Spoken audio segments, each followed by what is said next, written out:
Good afternoon and welcome back to the Student Hub Live Faculty of Arts and Social Sciences Showcase. We are now going to take a look at exploring the classical world with Phil Perkins. Thank you for joining me, Phil, today to tell students who are really looking forward to this session about whether the Greeks or Romans are the best. Where do I start? Right, this is where I start. First of all, it's impossible to say the Greeks or the Romans. Oh, here we go with a big telling off, I know. I'm an academic and I like things to be precise, so we have to think about what do we mean. There isn't just the Romans. Are we talking about guys with togas? Are we talking about guys with sandals or swords? Are we talking about slaves? Are we talking about emperors? Are we talking about people from Africa or from Syria or from Scotland? Those are the Romans. So we try not to talk about the Romans as one group, but they're a big, diverse bunch of people, just like we are. OK, so with that in mind, we've asked what 3 words you associate with the ancient Greeks and what 3 words you associate with the ancient Romans. And also, who do you prefer? Oh, he's not going to like this, the Greeks or Romans. So you can say Greeks or Romans. And for those word clouds where we've got 3 things, we need you to submit 3 things. You can think of 1 or 2 and just put a full stop in, and we'll gather your results and thoughts a little bit later in the session today. All right, so one of the things we've been talking about today is that often the study of a subject is not what we think it is in the first place. So what can you tell us then about classical studies that people may not expect or may not know about?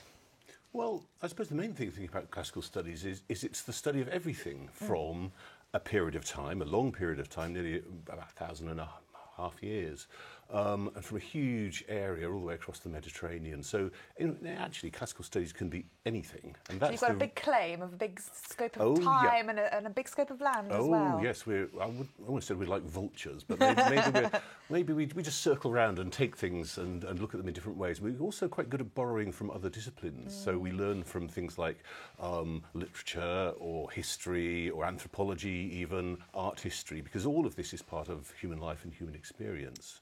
But with such a big empire, I mean, one of your problems, I guess, is how you know stuff. Because you go back over a very long period of time before, I mean, Jess was talking about, taking audios, but before those were done, we didn't have many things around. So how do you get various sources and know stuff? And how do you sort of try and piece it all together then?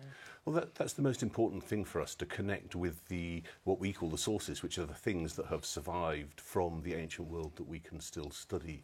And that's what we really try hard to get into all our modules, that connection with the actual ancient stuff. So that can be writing that has survived, it can be objects like vases, it can be objects like inscriptions that have writing on them, it can be broken pieces of stuff from archaeological excavations, which could be anything from a piece of discarded rubbish to something that's really a lot nicer. And it's just everything that has survived. And there's, of course, lots of different ways that things might have survived. They might have been written down and copied. They could have been buried, they could have been collected and saved as precious items for all that time. But one thing that is often the case with these sources is that they're never complete, they're always broken, and if they're not broken, they've been changed and transformed. If somebody copies it, they might make a few mistakes, or they didn't quite understand it, and so they try to rewrite it to make it so they can understand it. And so part of our task is to try and deal with all that brokenness and try to reconstruct what was there originally and try to interpret it as well. So it's not a straightforward case of taking something from the past and just reading it or looking at it and understanding it. There's a whole process of analysis and interpretation before we can take it and say, right, now we think we know the history of this thing, how it's been transformed and changed, and now we can do something with it. And that something is to try to understand the classical world. So I guess one of the things as well, though, that you mentioned is this whole idea of interpreting.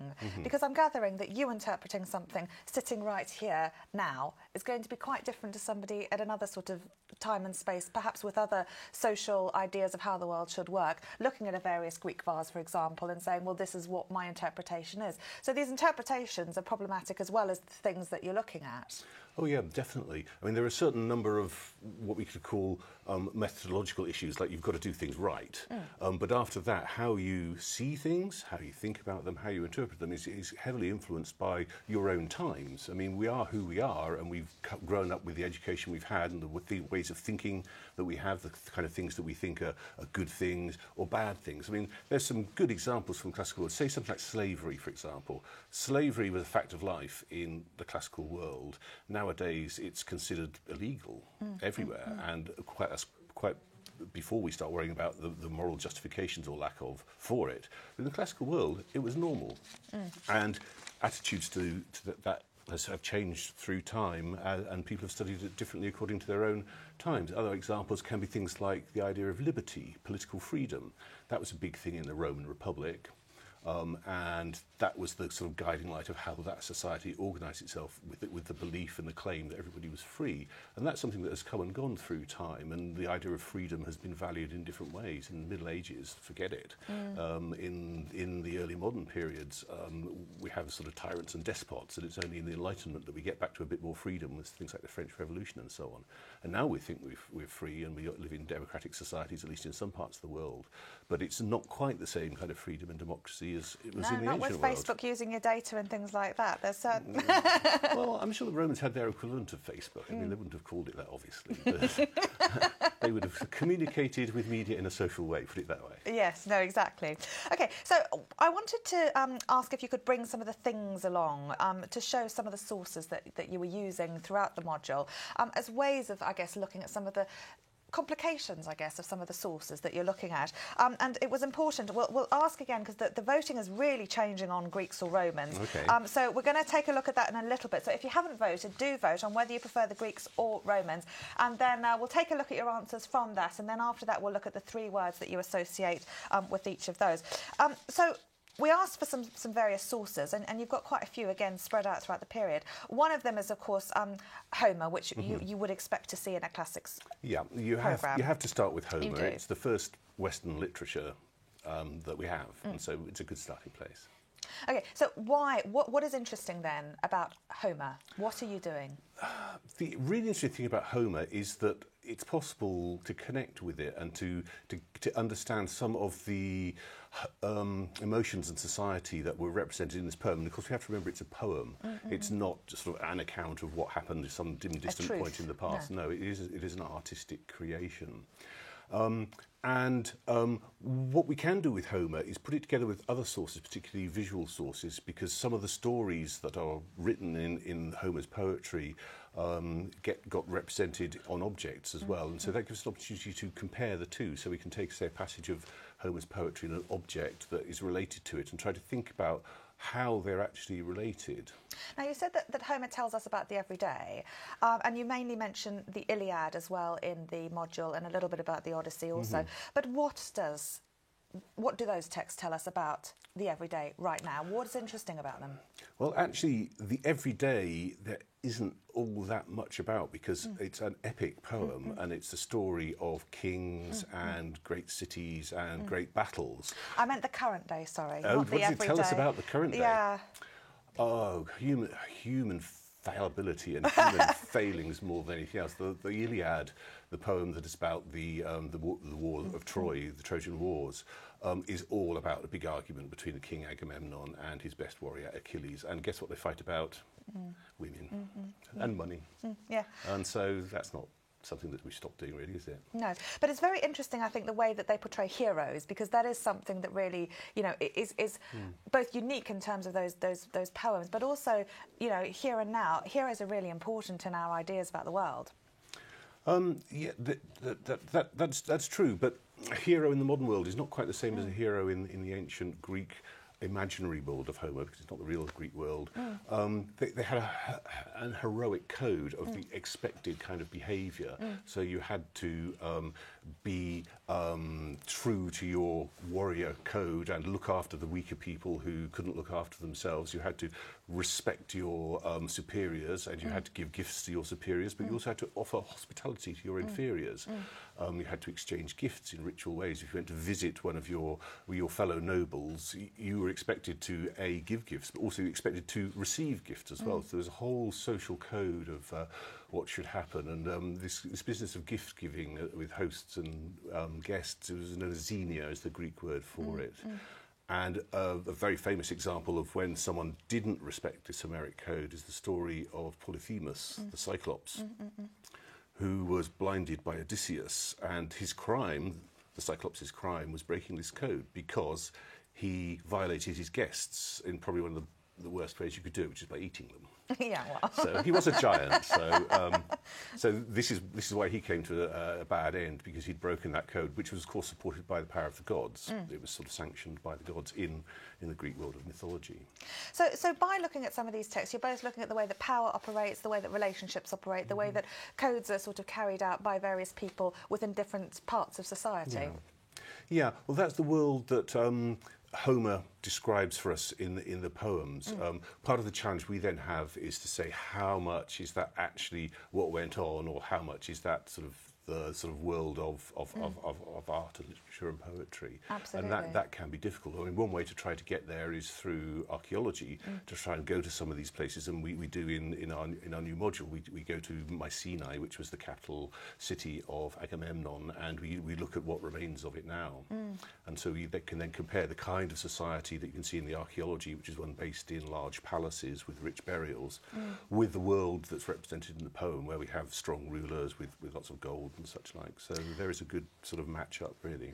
And a lot of this relates to the various forms of the art. So you've got poetry, you've got plays as well as archaeology and vases and various artefacts as well that show you different sort of slants of things. Tell us about some of the plays then, in terms of, you know, this idea, I guess, of metaphor, and to what extent things are actual truths, or how they're supposed to be representations. Yeah. Well, there's two Greek plays in this module.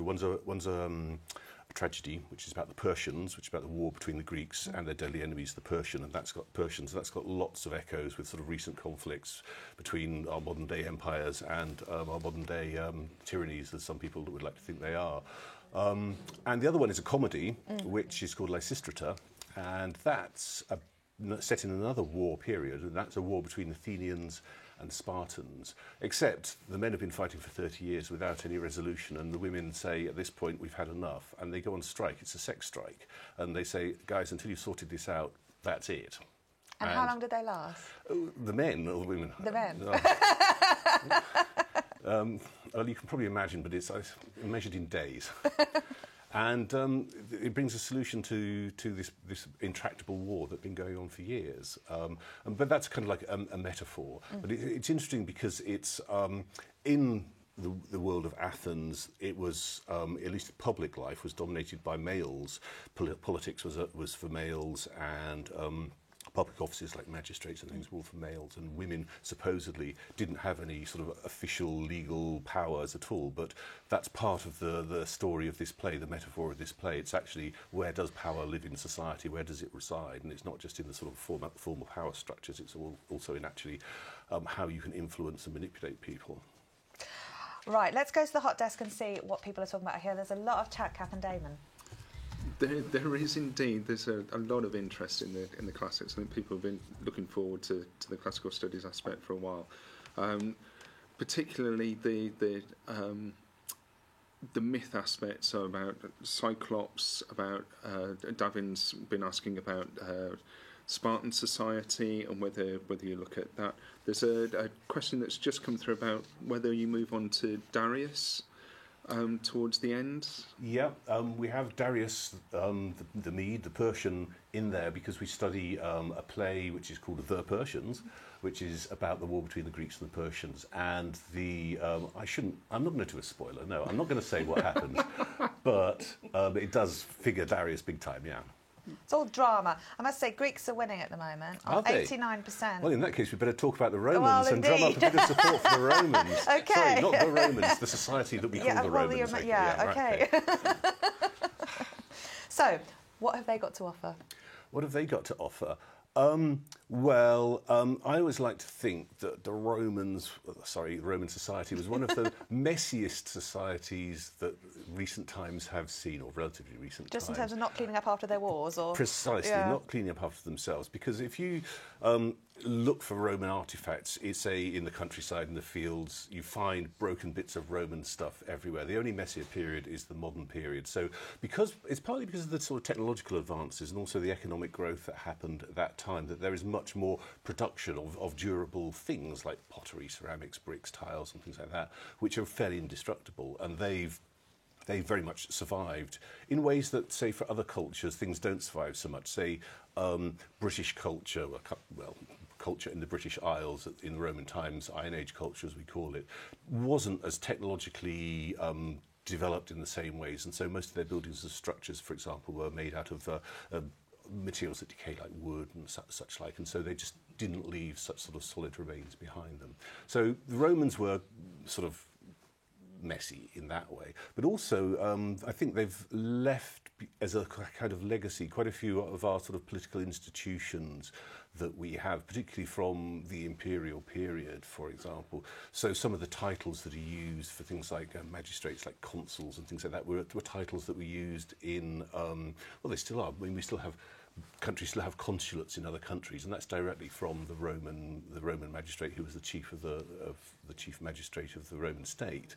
And so these kind of terms survive. The kind of notion of having a democracy where you can debate things and have laws, that came from Greece and from Rome as well. These things still survive in our world as well. But there's also some of these sort of forms of communication. I'm thinking here particularly about political speeches and the way they're made. I mean, someone stands up in Parliament and on a good day they will actually deliver a speech that is memorable and sensible and is well constructed and well delivered. And that is following on in the traditions of Roman rhetoric, particularly I'm thinking of the statesman and politician Cicero. And he's in the module as well.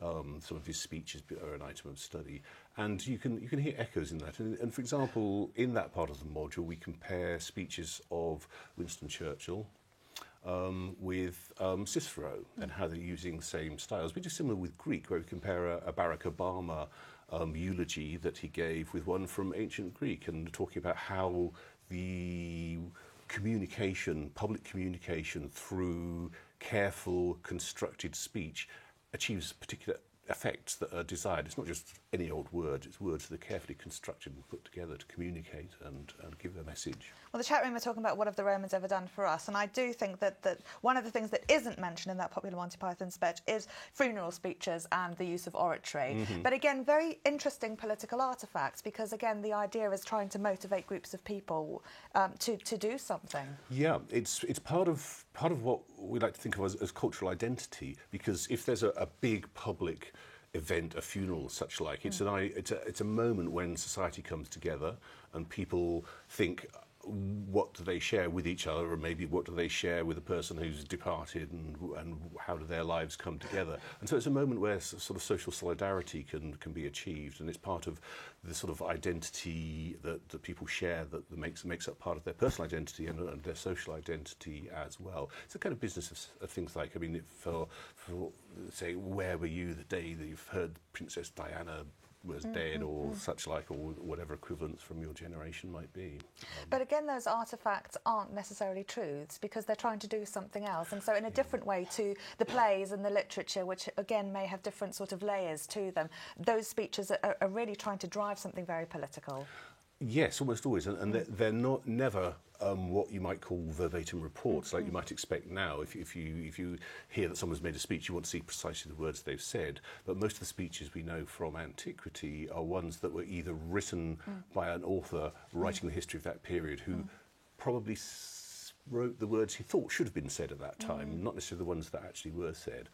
Or otherwise, they may be the speech actually written down by the person who delivered it, but written down later. So all the sort of mistakes and the words that are slightly wrong, or the arguments that weren't quite made in quite the right way, have been adjusted so they look perfect.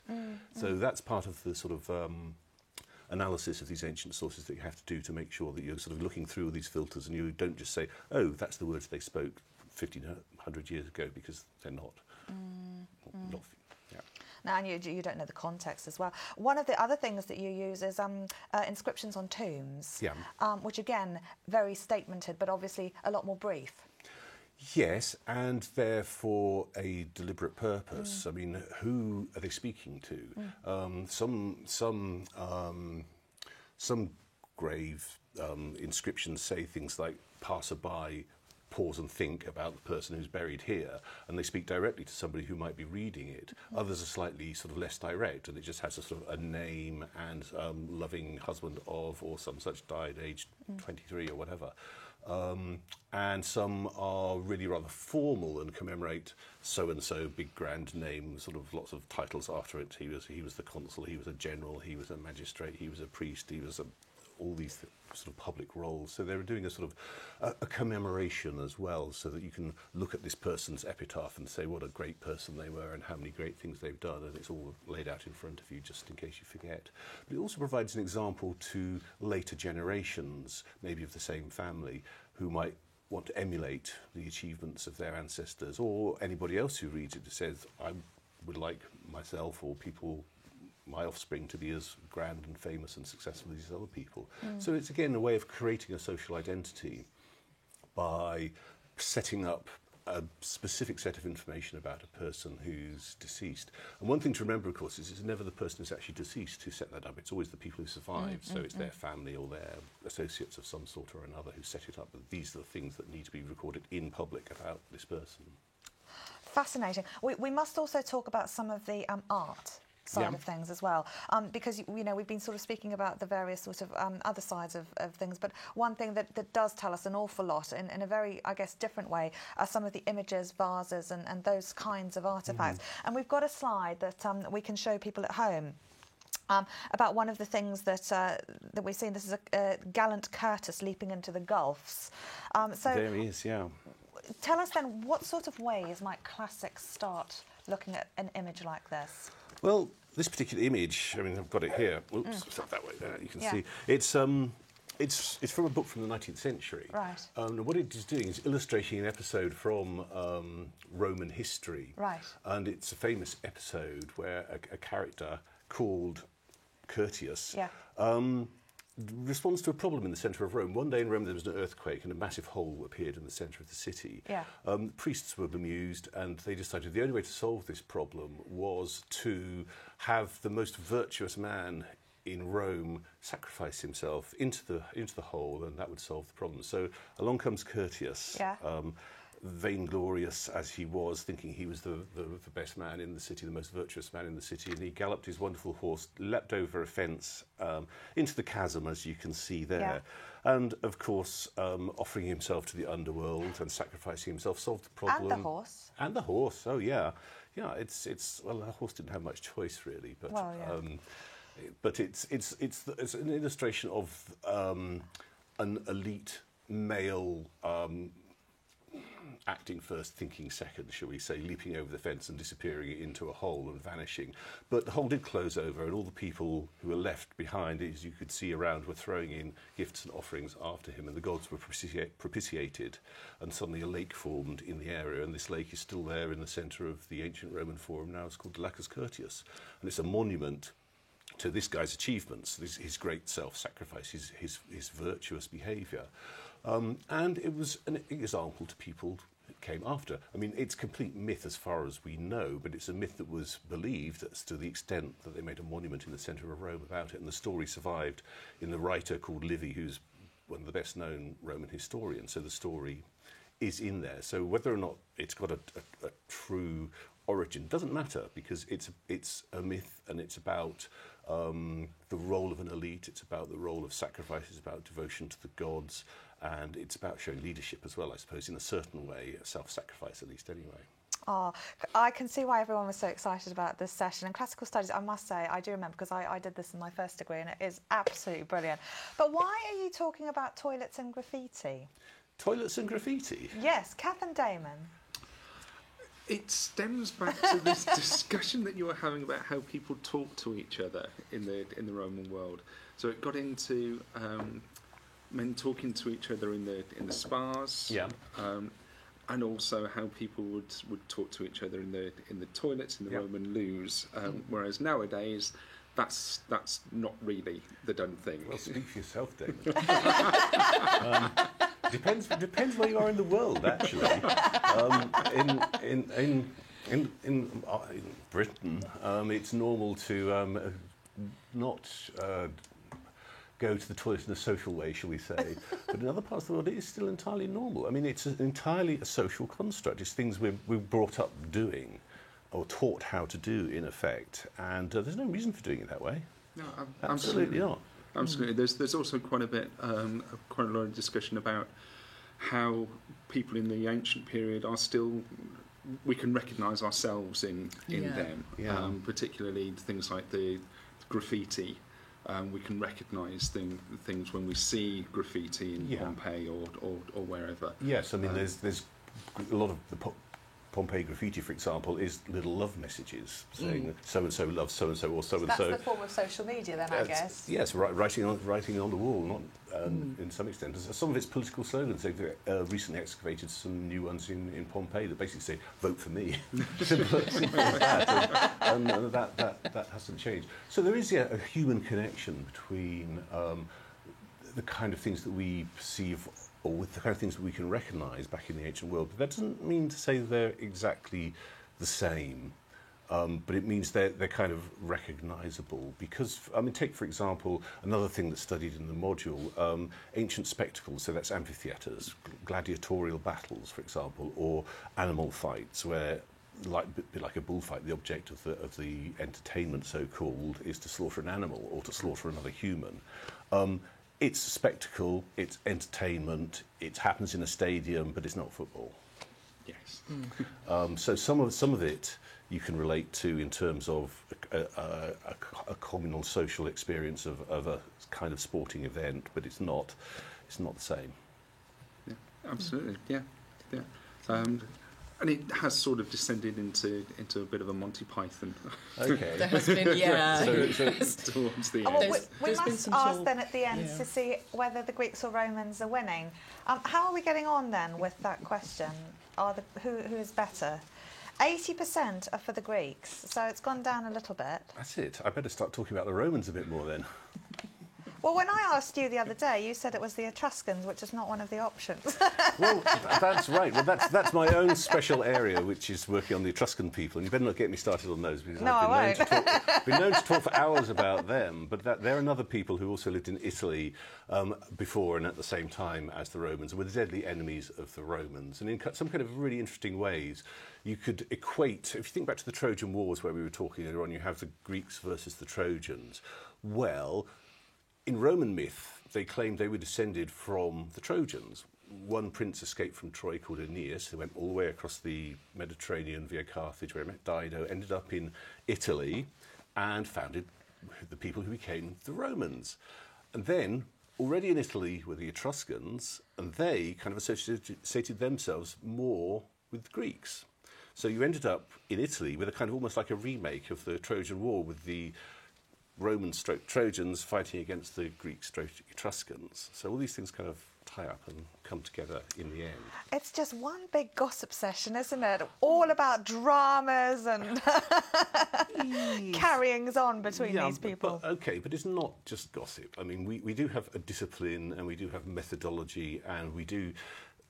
I nearly said fact. We nearly have facts. We have very well understood things that aren't really gossip. They're sort of agreed things, and they're the nearest things to facts that you can get about dim, distant periods of the past.